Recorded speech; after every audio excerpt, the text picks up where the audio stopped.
Grand Rising, y'all. I want to start off by saying this doesn't have shit to do because I've already pre-written down like the pointers. This is an honorary mention. If you're not a morning person, you will be, because they need to go to school and you need to have your alone time to go take care of your business while they're at school. So let's get into it. Number one, find out what works for you when you're a kid. And what I mean by this is there is no direct handbook on it. What works for somebody else and their kids might not work for you and your kids. And you don't want what's for anybody else. You only want what's for you. And take the time to really study you and your child and figure out what that is. That could be any aspect. Number two, break generational curses. If there was something you felt your parents did not give to you, try to get into your kids. If there was something you seen your grandparents didn't give to your parents, but they tried to give it to you, try to also give that to your kids. Break these generational curses. A lot of the times, previous generations didn't give more because they didn't have it to give. They didn't know how to give it. 3, heal for you and them. When you heal from your trauma, it'll help you direct them through theirs. And everybody's gonna come through trauma. It's just called life. But if you don't know how to deal with it, you don't know how to communicate, you don't know how to interpret your emotions and your inner feelings, what do you think that does for your child? When they come across bullying, when they come across peer pressure, when they first like somebody, when puberty kicks in, you need to go and heal and deal with certain things so you can then, when your kids go through these scenarios and they come to you, you can tell them what worked for you. You can give them better suggestions and say, instead of saying, I don't know, figure it out. Come on now, be there. Number 4. Right. This probably should have been number 1. I'm so out of order, but we going with it, y'all. Trust the Heavenly Father. Trust him, because he knows what you're gonna do before you know what you're gonna do. He knows what you need. He knows what you want, but he knows what you need. Faith in him more than you put faith in yourself. Number 5, you don't know everything. This is for, well, I don't know. You would raise a child in the 90s is not how you raise a child in the 2020s.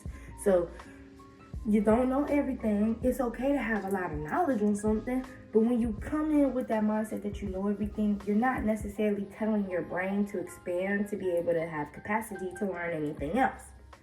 Power of the tongue is real.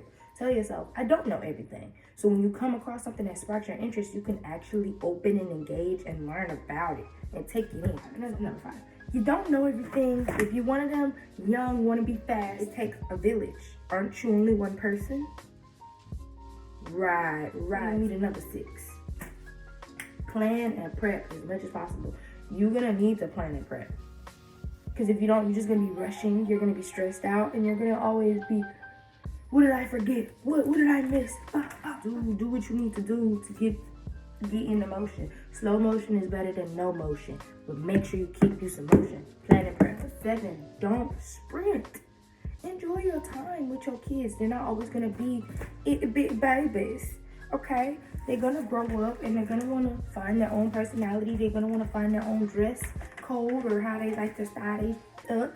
And they're going to make their own friends. And they're going to like their own shows and own music. And eventually they're going to want to do their own thing away from you.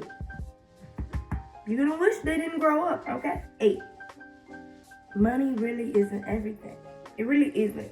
If you really okay, I know some people, they get pregnant and they be like, oh, I gotta stack this. The baby's gonna need this. The baby's gonna feed and clothe and have somewhere safe for your baby to sleep and wash their behind. You're good. And if you have their formula, their milk, you're good. You do not need to have the best crib. You don't have to have the best baby rocker or the coolest baby toys or all the newest gadgets.